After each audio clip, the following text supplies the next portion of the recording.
한번 합독하도록 하겠습니다. 모든 지킬 만한 것 중에 더욱 내 마음을 지키라. 생명의 근원이 이에서 남이니라. 아멘. 우리 본문 말씀을 가지고요. 오늘하고 다음 주일까지 한 2번 정도에 나눠서 마음에 대한 말씀입니다. 마음에 대한 말씀을 좀 드리고 싶은데요. 오늘 이 본문 말씀은 보시면은 2가지로 나눠져 있어요. 모든 지킬 만한 것 중에 더욱 내 마음을 지키라. 생명의 근원이 이에서 남이니라. 첫 번째 부분은 뭐냐면은 마음을 지키라라는 부분이 되겠죠. 그리고 두 번째 부분은 생명의 근원이 어디에서 나온다고요? 마음에서 나온다는 것입니다. 그래서 오늘 첫 번째 시간에는요, 마음을 지키라라는 주제로 우리 돌봄의 3번째 시간을 가질 것이고요. 다음 주에는 생명의 근원인 이 마음에 대해서 또 다음 시간에 나누도록 하겠습니다. 마음을 지키라인데요. 오늘 이 본문 말씀을 이제 영어 성경에 보시면 한 NIV 성경이 있죠. New International Version. NIV 성경에 보시면 이 부분을 영어로 이렇게 표현해놨습니다. Above all else, guard your heart, for it is the wellspring of life. Above all else, guard your heart. 이렇게 돼 있어요. Guard your heart가 무슨 뜻입니까? Guard your heart. Protect your heart 이런 뜻이에요. 내 마음을 보호해라라는 뜻입니다. 그리고 NASB라는 성경이 있습니다. New American Standard Version 바이블인데요. 여기 보시면 이 부분을 이렇게 또 성경 영어로 표현해놨어요. Watch over your heart with all diligence, for from it the springs of life. 이렇게 돼 있어요. 그러니까 watch over your heart with all diligence. watch over는 무슨 뜻이냐면요. 조심해, 감시해 이런 뜻이 있습니다. 감시하라는 것이죠. 부지런히 내 마음을 잘 감시하라는 것입니다. 그러니까 마음을 지켜라 라는 뜻 속에는 2가지가 있는 것을 아시겠죠? protect, 마음을 보호해라 라는 뜻이 있고요. 그리고 또 뭐가 있습니까? watch over, 감시해라, 주의해라, 내 마음을 주의해라 이런 2가지 뜻이 있습니다. 한번 2가지 뜻을 가지고 오늘 말씀을 좀 살펴볼 텐데 어떻게 우리가 내 마음을 보호하고 어떻게 우리가 이 마음을 감시하면서 이 마음을 지켜갈 수 있을지 한번 살펴볼 텐데요. 우선 마음을 보호하라라는 뜻입니다. 이 마음을 보호하라. 모든 지킬 만한 것 중에 내 마음을 지켜라 이렇게 돼 있죠. 그러니까 모든 보호할 만한 것 중에 무엇보다도 마음을 보호하라 이런 것이 있습니다. 여러분 저희들이 이 세상 살아가면서 보호해야 될 것들이 얼마나 많이 있습니까? 여러분 한번 생각해 보십시오. 내 소유도 보호해야 됩니다. 내 가정도 보호해야 됩니다. 내 건강도 보호해야 됩니다. 보호할 것들이 참 많이 있습니다. 근데 이 보호하기 위해서는 뭐가 필요할까요? 힘이 필요합니다. 힘이 없으면은 보호를 못하게 됩니다. 그렇죠? 바로 이틀 전에 뉴스를 보니까 머릿기사에 이런 기사가 났어요. 유크레인이 지금 러시아에 대해 가지고요, full scale war preparing 준비한답니다. 전시 상황으로 들어간 거죠. 그래서 그 내용을 읽어보니까 그 우크라이나의 그 외무부 장관 정도 되는 것 같습니다. 이 외무부 장관이 캐나다에도 에스크를 했고요. 이 서방 국가들에게 무기를 원조해 달라고 부탁을 했습니다. 지금 왜 그러냐 보니까 무기가 있어야지 자기네들 나라를 지킬 수 있기 때문에, 스스로 지킬 수 있기 때문에 그렇다라는 겁니다. 지금 러시아가 우크라이나 잡아먹으려고 혈안이 돼 있습니다. 그러니까 지금 우크라이나는 죽을 똥 살 똥 어떻게든 자기 나라를 지켜야 되는 거죠. 지키고 보호해야 되는데 그러려다 보니까 뭐가 필요하냐면 힘이 필요한 거예요. 그 힘이 뭐냐면 무기라는 사실입니다. 지금 서방 국가들에게 그렇게 에스크를 하고 있습니다. 우리 본문 말씀에서도 마음을 지키라라고 그랬어요. 마음을 보호해라라고 하고 있습니다. 무릇 모든 지킬 만한 것 중에, 모든 보호할 만한 것 중에 마음을 보호해라라는 것이에요. 그러니까 뭐냐면은 내가 이 세상에서 살아가는 동안에 보호해야 될 것이 많이 있지만 가장 힘을 기울여서 보호해야 되는 게 뭐냐면 내 마음이다라는 것입니다. 무엇을 하든지 이 마음을 가장 전심전력을 다해서 보호해라라는 것이에요. 왜 그렇습니까? 그 뒷부분에 보니까 그 마음에서 뭐가 나온다고요? 생명이 나오기 때문에 그렇습니다. 러시아에서 실제로 있었던 실화입니다. 이 철도국에서 근무하던 한 직원이요, 일을 하다가 갑자기 그 화차인데 그 화차가 냉장 화차예요. 그 속에서 일을 하고 잠깐 들어갔는데 그만 실수로 문이 잠겨버린 겁니다. 본인은 안에 있는 거죠. 갇혀버렸어요. 아무리 빠져나가려고 해도 문이 안 열려집니다. 소리를 지르고 문을 두드려 보고 해도 사람들이 다 퇴근한 후가 돼버렸어요. 이 친구가 혹시라도 퇴근하지 않은 사람이 있나 싶어가지고 계속 소리를 줄이는데 목이 쉬고 마음이 상하는 거죠. 그러다가 결국에는 희망을 버리고 포기한 상태까지 이릅니다. 몸이 갑자기 이제 점점 더 저려오면서 추워지는 거예요. 그러면서 자기의 마지막 유언이라도 쓸 마냥으로 그 화차 벽에다가 이렇게 글을 쓰기 시작합니다. 점점 몸이 차가워진다. 그래도 나는 지금 기다리는 수밖에 없다. 점차로 몸이 얼어옴을 느낀다. 정신이 몽롱해진다. 이것이 내 마지막일 것 같다. 그러면서 쓰러지고 결국에는 사망하게 됩니다. 그리고 그 다음 날에 다른 직원이요, 그 친구를 찾다가 그 화차 문을 열어봤어요. 이 친구가 이제 시체가 되어 있는 거죠.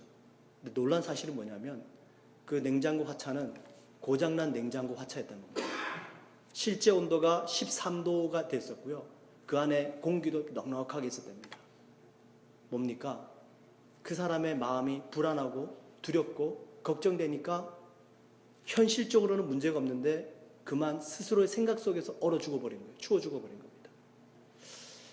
여러분, 저희들이 이 마음을 보호하지 못하면요, 현실 때문에 무너지는 것이 아니라 내 마음의 연약함 때문에 무너지는 경우가 이렇게 많이 있습니다.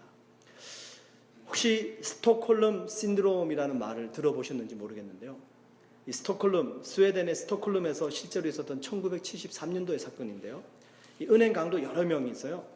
6일 동안입니다. 아주 거의 긴 시간이죠. 6일 동안 인질들을 붙잡아가지고 경찰들하고 대치하는 사건이 1973년도에 일어났습니다. 결국 6일이 지난 다음에 이 경찰의 작전을 잘 펼쳐가지고 강도들을 진압하고 인질들도 다 풀어내게 됐어요.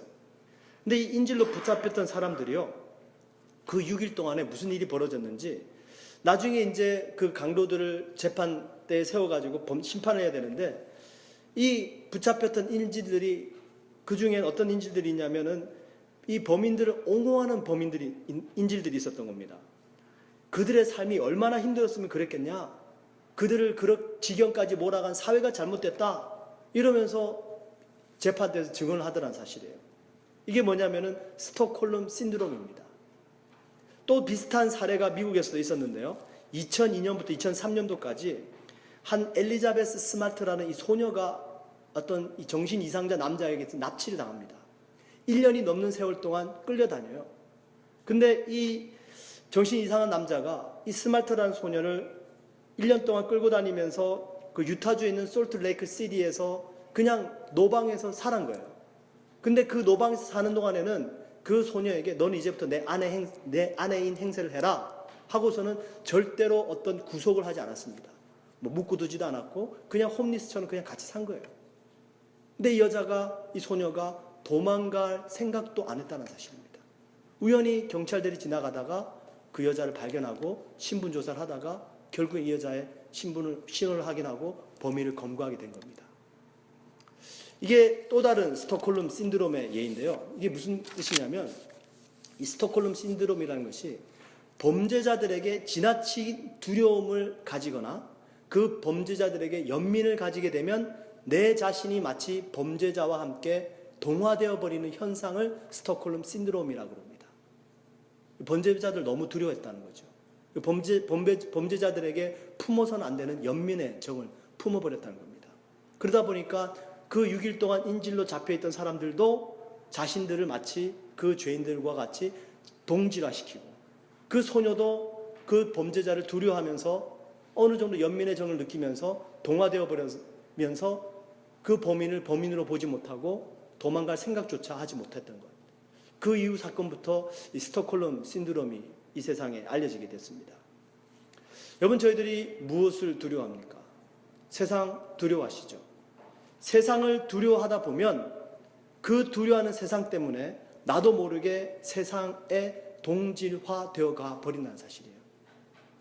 혹시라도 내가 이 세상이 저렇게 빨리 가고 있는데 세상의 끝을 쫓아가지 못하면 나는 낙오나 되지 않을까? 다른 사람들은 지금 다 뭔가 열심히 하고 있는데 나는 그렇지 않으면은 나는 지금 뒤처진 사람은 아닌가? 그러다 보면서 열심히 막 쫓아갑니다. 이게 뭐냐면은 세상화되어져 가고 있는 나의 모습이란 사실이에요. 다른 사람들이 다 하니까 이유도 모른 채, 영문도 모른 채 나도 그렇게 따라갑니다. 안 하면 마음이 불안한 거예요. 두려운 겁니다. 세상 사람은 다 하니까. 우리 그리스도인들이 하나님을 따라가야 되는데 이 세상을 바라보면서 세상을 두려워하면서 행여라도 내가 뒤처질까, 행여라도 내가 낭떠러지로 내가 홀로 남겨질까 쫓아가는 거예요. 그러면서 그리스도인의 정체성을 잃어버리고 나도 모르는 사이에 세상이 내 마음속에 들어와 버리더라는 겁니다. 여러분, 저희들이 이 마음을 지켜야 될 줄 믿습니다. 두려워해서는 안 되겠죠.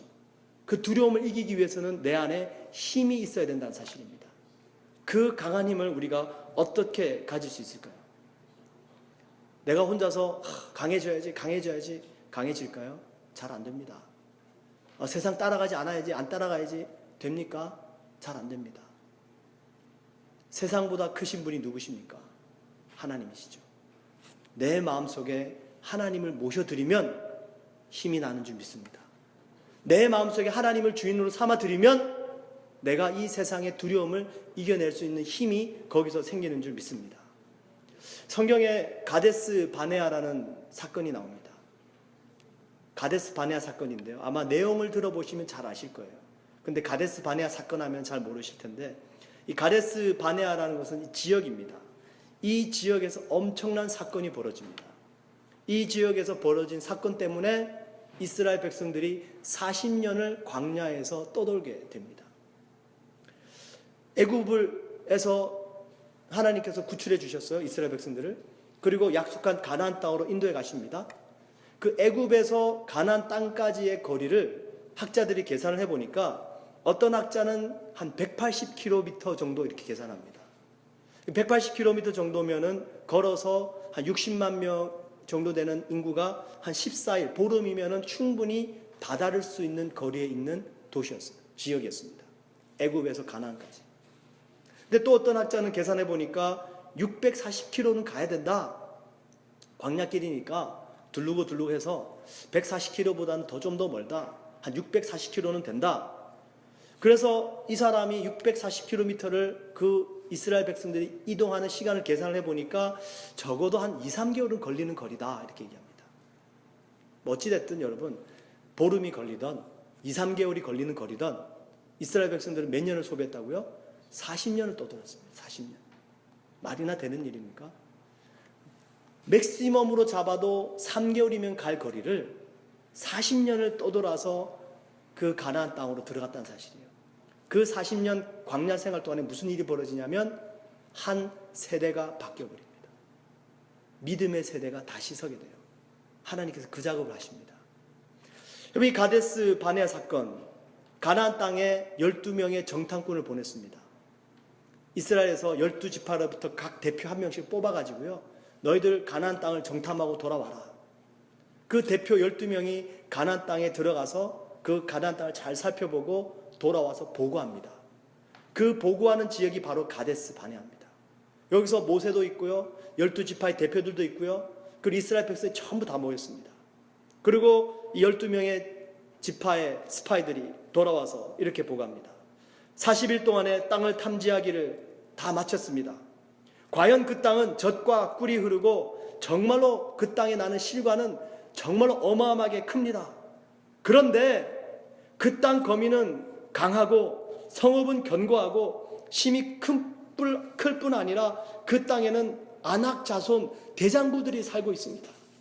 우리가 그들의 덩치를 보니까 우리하고는 상대도 안 될 정도로 그들은 너무나도 큽니다. 우리는 그 땅에 들어가서 그들과 능히 맞서서 싸워 이기지 못합니다. 우리는 스스로 보기에도 메뚜기 같은데 우리가 그들 앞에 섰을 때 그들이 우리를 본다면 얼마나 더 메뚜기처럼 작고 하찮게 여기겠습니까? 우리는 도저히 그 땅을 취할 힘이 없습니다. 10명의 대표들이 보고합니다. 이스라엘 백성들이 이 보고를 듣고요, 이렇게 성경 기록합니다.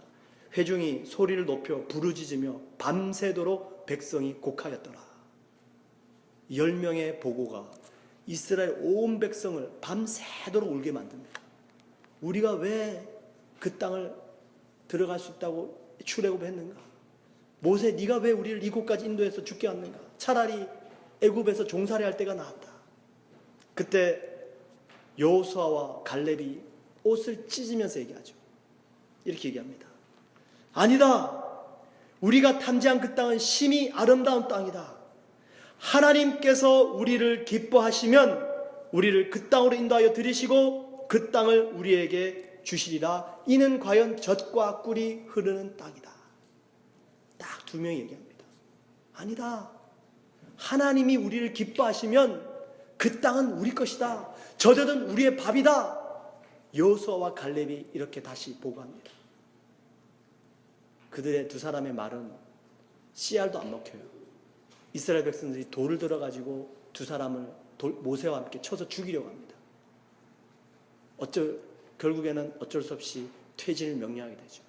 그러면서 40년의 세월을 흐르게 됩니다. 하나님께서 그 40년 세월 동안 말씀하시죠.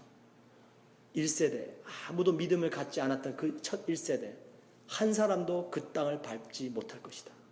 그리고는 그 다음 세대, 2세대가 설 때까지 하나님께서 40년 동안 이스라엘 백성들을 뺑뺑이 돌리십니다. 여러분, 저희들이 40년을 기다려야 될까요? 저희들의 하나님께서 약속하신 것을 받을 때까지, 우리의 믿음이 견고해질 때까지 40년 기다려야 될까요? 우리는 세대가 바뀔 때까지 기다리지 않아도 됩니다. 바로 내 때부터 믿음의 세대가 되면 될 줄 믿습니다. 나부터 믿음의 세대가 되면 될 줄 믿습니다.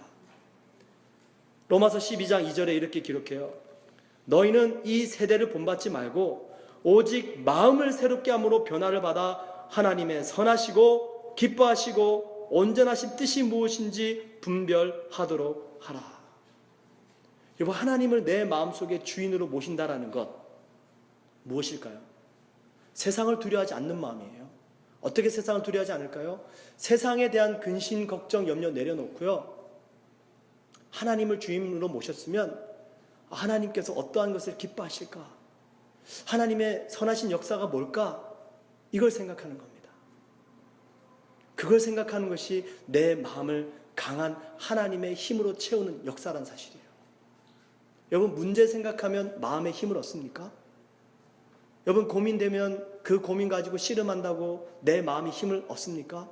문제가 해결됩니까? 절대 그렇지 않습니다. 하나님을 묵상하십시오. 하나님을 기뻐하십시오. 하나님의 기뻐하시는 뜻이 무엇인지 고민하고 묵상하다 보면은 거기서 내 마음이 힘을 얻게 됩니다.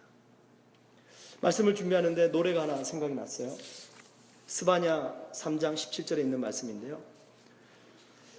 같이 한번 불러주세요. 반주 안 하셔도 되고요.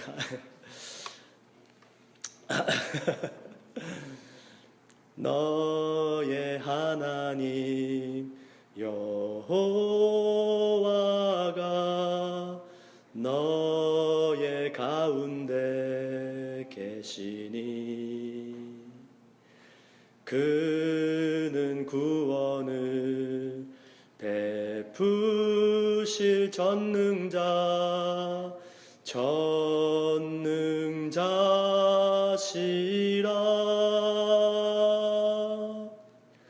그가 너로 인하여 기쁨을 이기지 못하시며 너를 잠잠히 사랑하시며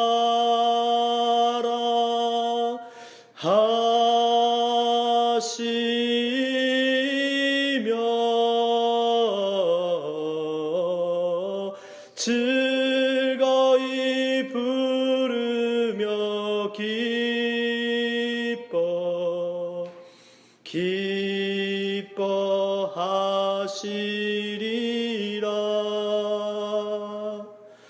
즐거이 부르며 기뻐하시리라.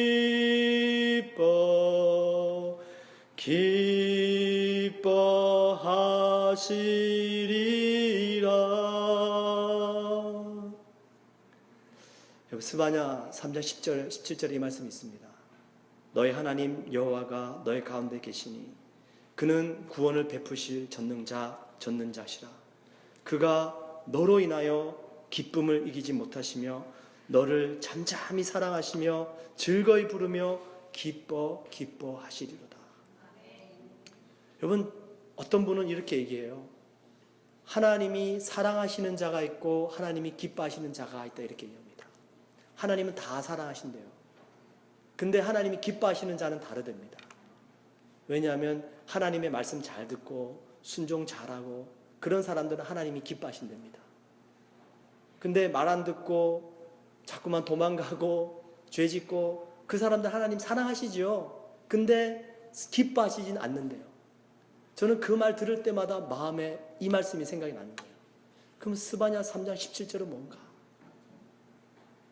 하나님께서요, 이 선지자 스바냐에게 이 말씀을 하셨을 때 이스라엘 백성들이 너무나도 타락해져 있던 시대입니다.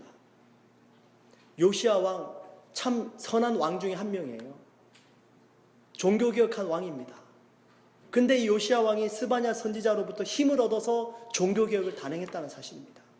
그 무너져가는 이스라엘 땅에, 우상이 숭배하는 그 땅에 하나님께서 스바냐의 입을 통해서 너의 하나님께서 너희 가운데 계신다. 그 하나님은 너희를 기뻐하시는 자다. 하나님께서 너희를 잠잠히 바라보고 계신다. 스바냐가 그 말하니까 요시야가 힘을 얻은 거예요. 여러분, 스바냐라는 이름의 뜻이 뭐냐면 하나님께서 보호하신 자라는 뜻입니다. 여러분, 내가 죄 가운데 있을 때, 내가 잘못하고 있을 때, 내가 낙심하고 있을 때 하나님은 우리를 바라보고 계시는 줄 믿습니다. 하나님은 우리를 그 상황 속에서도 기뻐하시는 줄 믿습니다. 이 추한 나를, 이 부족한 나를, 이 죄 많은 나를 하나님은 잠잠히 바라보시면서 기뻐하신다는 사실이에요. 이걸 기억하세요, 여러분.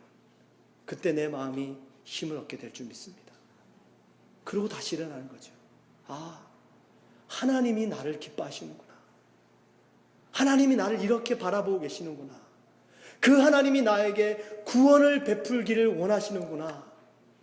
마음에 힘이 나는 줄 믿습니다. 이게 뭐냐면은 하나님을 내가 기뻐하는 거예요. 그 구원의 하나님을 내가 기뻐하는 겁니다. 하나님, 당신께서 나에게 역사하실 그 선하신 뜻이 무엇입니까? 하나님, 너무 좀 힘드네요. 정말 사면 초과네요. 정말 모든 것이 꽉 막혀 있는 것 같으네요.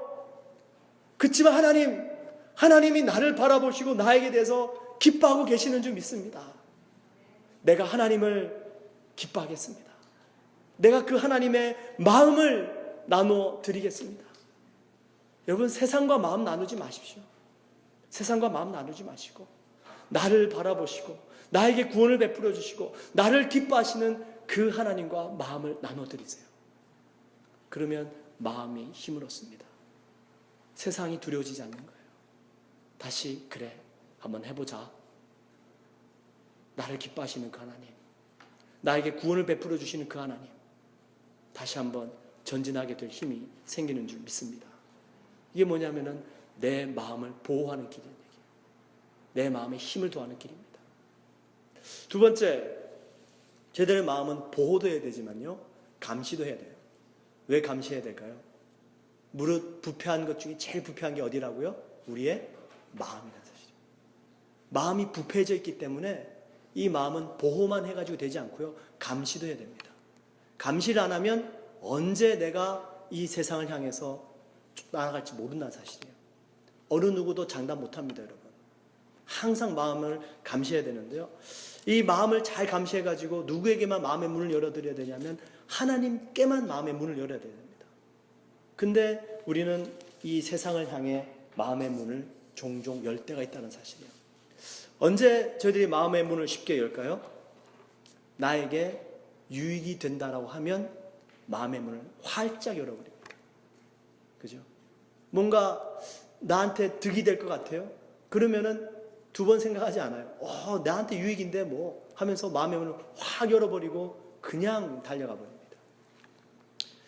여러분, 열왕기 하에 보시면, 열왕기 20장에 보시면 참 안타까운 사건이 하나 또 나옵니다. 히스기야 왕인데요, 히스기야 왕도 의로운 왕 중에 한 명이에요. 근데 이 왕도 완전하지 못했습니다.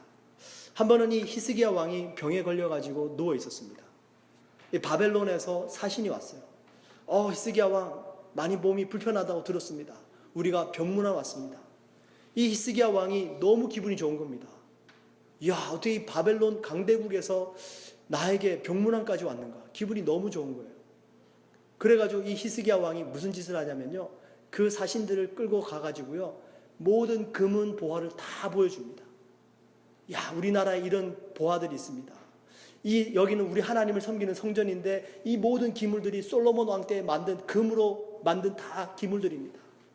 내가 가지고 있는 보화는 이런 것들입니다. 왕의 소유한 모든 금은 보화까지 다 보여주는 거예요. 그때 히스기야 왕은요, 무엇과 지금 적대한 관계에 있었냐면 아수르와 적대 관계에 있었습니다.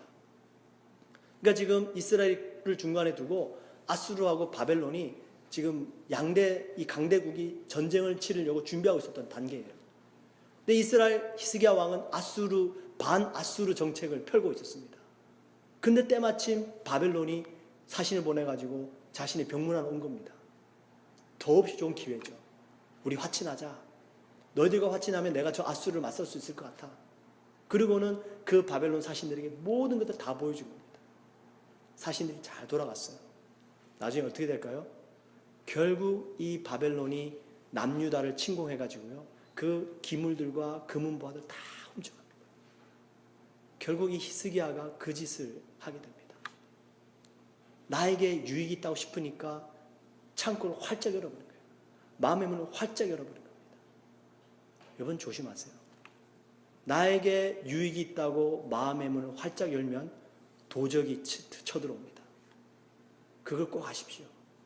하나님께로만 우리의 마음의 문을 활짝 열어드려야 합니다. 지난주에 말씀드렸잖아요. 볼지어다 내가 문 밖에 서서 두드리노니 누구든지 내 음성을 듣고 문을 열면 내가 그에게로 들어가 그와 더불어 먹고 그는 나와 더불어 먹으리라. 주님의 음성만을 들어야죠. 그리고 주님께만 마음의 문을 열어드려야죠. 근데 세상적으로 나의 유익이 된다고 그러면은 마음의 문을 활짝 열어버리고 다 보여주는 거예요. 그러니까 도적질 당하죠. 이 요한계시록을 쓴 사도 요한이요, 요한복음 10장에 아주 중요한 말씀을 하고 계세요. 이렇게 얘기합니다. 문으로 들어가는 이가 양의 목자라. 문지기는 그를 위하여 문을 열고 양은 그의 음성을 듣나니 그가 자기 양의 이름을 각각 불러내어 인도하여 내느니라.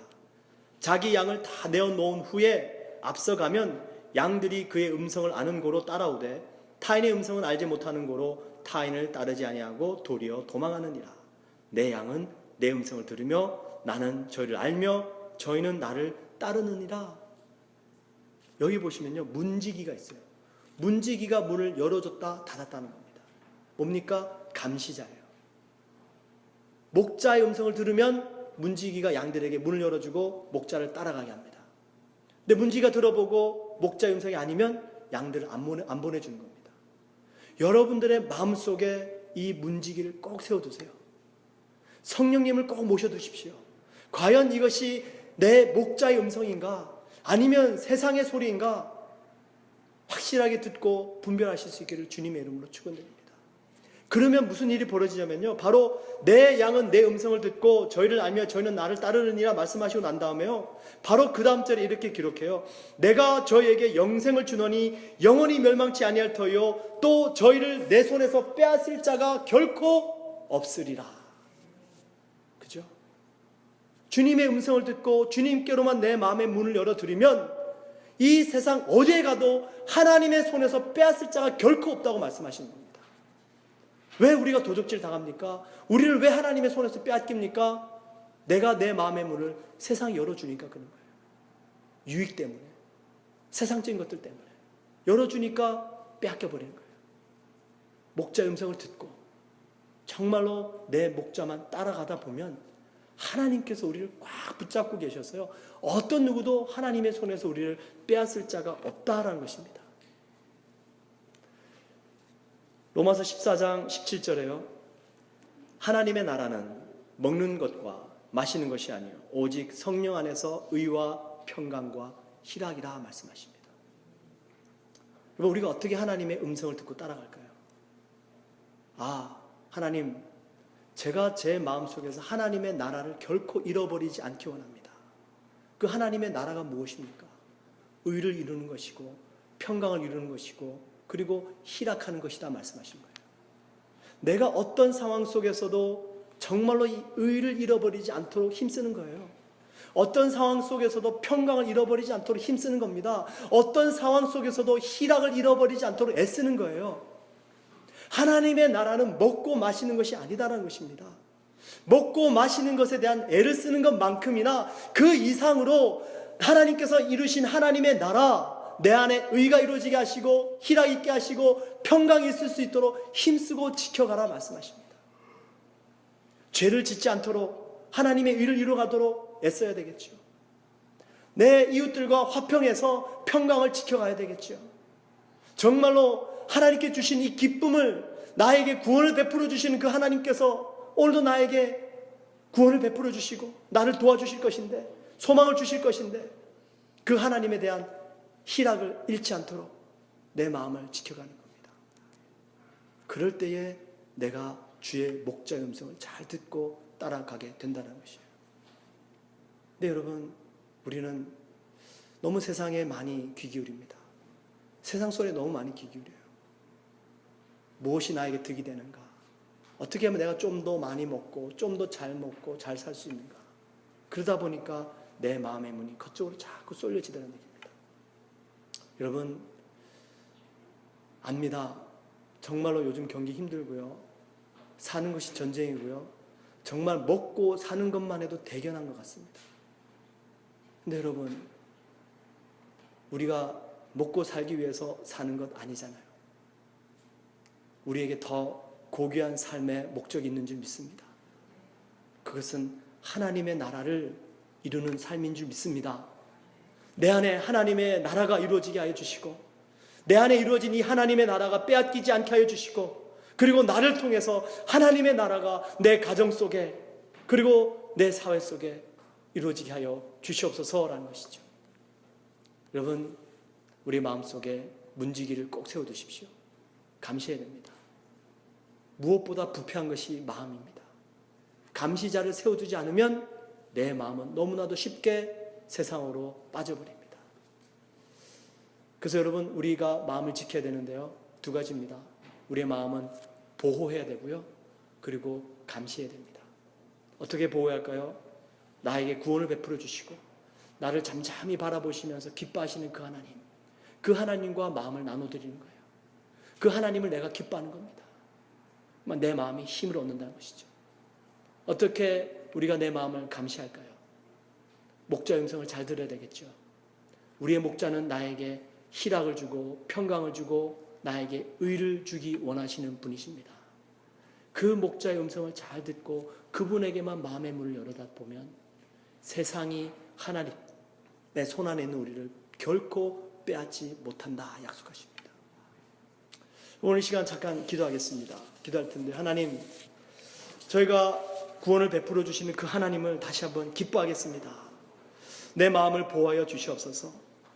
하나님, 제 마음이 세상의 유익에 빼앗기지 않도록 지켜주셔서 오직 하나님의 나라와 그의 의와 평강과 희락만을 구하는 정말로 파수꾼을 세워서 감시할 수 있는 내 심령이 되기 원합니다.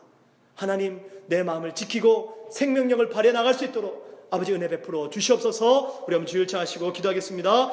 주여, 할렐루야. 아버지 하나님 감사합니다. 우리도 저희들 정말 주님을 향하여서